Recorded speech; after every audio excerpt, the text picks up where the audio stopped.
Hello students, मैं हूं doctor Manoj Pahuja, आपका मेडिकल एंट्री टेस्ट इंस्ट्रक्टर। आइए आज का क्वेश्चन क्रैक कर लेते हैं। When spectral lines are passed through magnetic field, splitting is observed. This effect is known as Stark effect, photoelectric effect, Zeeman effect या फिर रमन effect। स्टूडेंट, क्वेश्चन ये पूछा जा रहा है कि उस अफेक्ट या फिनोमिना का नाम बताएं जिसमें अगर हम एक एक्सटर्नल मैग्नेटिक फील्ड, गौर से सुनिएगा, कौन सी field? External magnetic field apply करते हैं किसी स्पेक्ट्रल लाइन के आसपास, तो उस एक्सटर्नल मैग्नेटिक फील्ड की वजह से वो स्पेक्ट्रल लाइन मज़ीद छोटी छोटी और लाइंस में स्प्लिट हो जाती हैं। उस फिनोमिना का नाम हमने बताना है। यहाँ पर पहला क्वेश्चन मार्क ये है कि भाई स्पेक्ट्रल लाइंस आखिर क्या होती हैं और ये स्पेक्ट्रल लाइंस अपीयर कैसे होती हैं। याद रखिएगा स्टूडेंट्स, स्पेक्ट्रल लाइंस के अपीयर होने के लिए एटम का एक्साइटेड स्टेट में होना ज़रूरी है।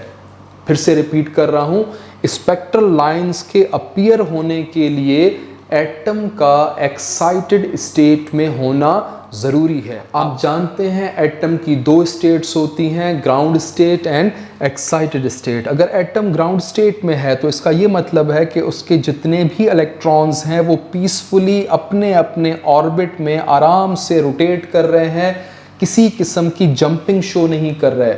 जब तक एटम ग्राउंड स्टेट में होता है किसी किस्म की स्पेक्ट्रल लाइन अपीयर नहीं होती, बिकॉज इलेक्ट्रॉन्स पीसफुली अपने ऑर्बिट में रोटेट कर रहे हैं। अगर आपको स्पेक्ट्रल लाइंस चाहिए तो आपको इस एटम को करना होगा एक्साइट। सबसे पहला स्टेप स्पेक्ट्रल लाइंस के अपीयर करवाने के लिए है एक्साइटेशन ऑफ द एटम। ये एक्साइटेशन आप दो तरीकों से कर सकते हैं। या तो इस एटम को आप गैस डिस्चार्ज ट्यूब में प्लेस करके हाई वोल्टेज मुहैया कर दें। पहला तरीका, हाई वोल्टेज प्रोवाइड करें। हाई वोल्टेज प्रोवाइड करने का मतलब है आप एनर्जी दे रहे हैं इलेक्ट्रॉन्स को, इलेक्ट्रॉन्स उस एनर्जी को गेन करके लोअर ऑर्बिट से चले जाते हैं हायर ऑर्बिट्स में, यानी कि एक्साइटेशन हो जाती है। दूसरा तरीका है आप फोटोन से स्ट्राइकिंग करवाएं इस इलेक्ट्रॉन की। फोटोन जब टकराएगा इलेक्ट्रॉन के साथ तो अपनी कुछ एनर्जी ट्रांसफ़र करेगा इलेक्ट्रॉन को, इलेक्ट्रॉन वो एनर्जी गेन करके लोअर ऑर्बिट से चला जाता है हायर ऑर्बिट में, यानी कि एक्साइट हो जाता है। तो दो तरीके एक्साइटेशन के, या तो आप हाई वोल्टेज अप्लाई कर दें या तो किसी फोटोन से टकरा दें इस इलेक्ट्रॉन को। अब एक्साइटेशन जब हो जाती है तो इलेक्ट्रॉन हायर ऑर्बिट में जाने की वजह से अनकंफर्टेबल हो जाते हैं, बिकॉज हायर ऑर्बिट में एनर्जी बहुत ज़्यादा होती है। जब एनर्जी ज़्यादा है तो ये इलेक्ट्रॉन्स अनस्टेबल होते हैं, अनकंफर्टेबल होते हैं, फ़ौरन ही नीचे जाने की कोशिश करते हैं लोअर ऑर्बिट में। अब ये बात है मौका मिलने की। अगर नीचे वाले ऑर्बिट्स भरे हुए हैं, उनकी कैपेसिटी फुल है, तो फिर ये इलेक्ट्रॉन नीचे नहीं आ सकता। ज़रूरी है कि नीचे कोई ना कोई वैकेंसी क्रिएट हो, कोई ना कोई खाली जगह हो। तो इलेक्ट्रॉन को जैसे मौका मिलता है वो जंप करता है from higher orbit to lower orbit, और जब भी इलेक्ट्रॉन हायर ऑर्बिट से लोअर ऑर्बिट में जंप करेगा वो एनर्जी रिलीज करेगा in the form of photon या in the form of electromagnetic radiation. इसी फोटोन को, इसी इलेक्ट्रोमैग्नेटिक रेडिएशन को हम कहते हैं स्पेक्ट्रल लाइन।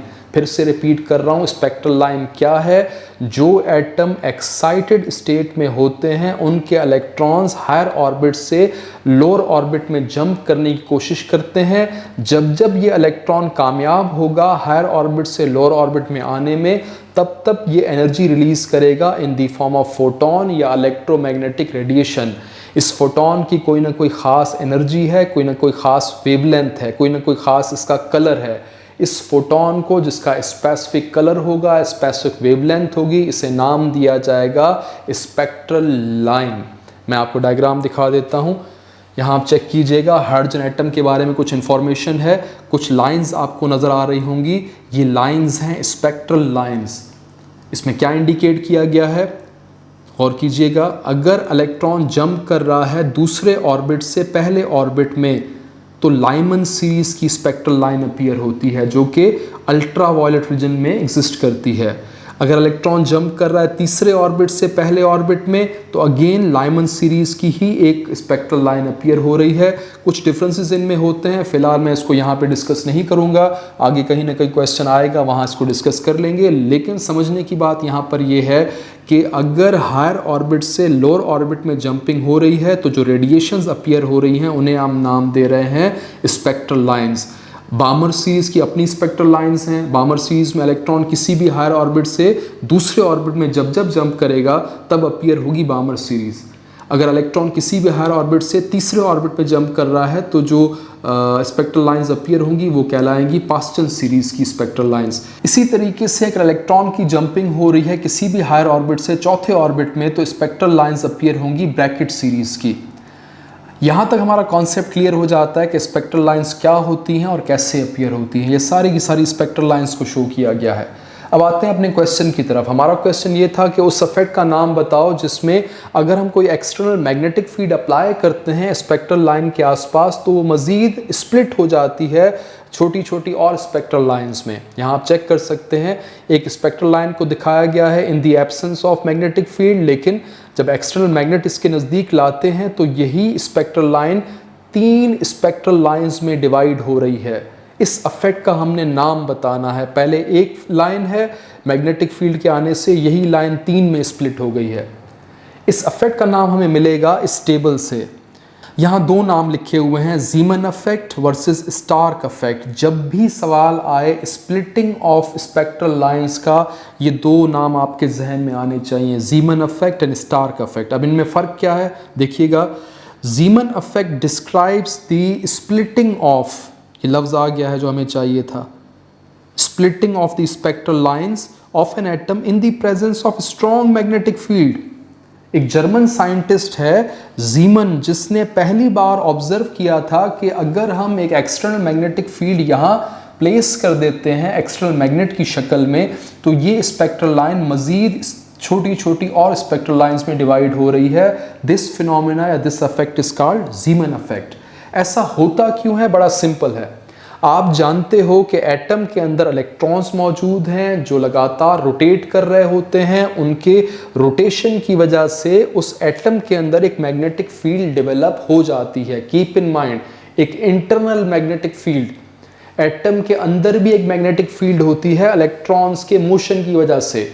जो अंदरूनी मैग्नेटिक फील्ड है एटम की वो बैरूनी मैग्नेटिक फील्ड के साथ इंटरेक्ट करेगी अगर आपने कोई एक्सटर्नल मैग्नेट प्लेस किया।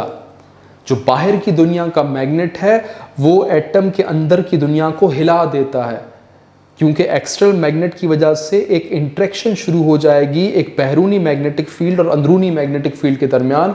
उस इंटरेक्शन की वजह से ये फील्ड लाइन या स्पेक्ट्रल लाइन डिवाइड हो जाती है, स्प्लिट हो जाती है मज़ीद स्पेक्ट्रल लाइंस में।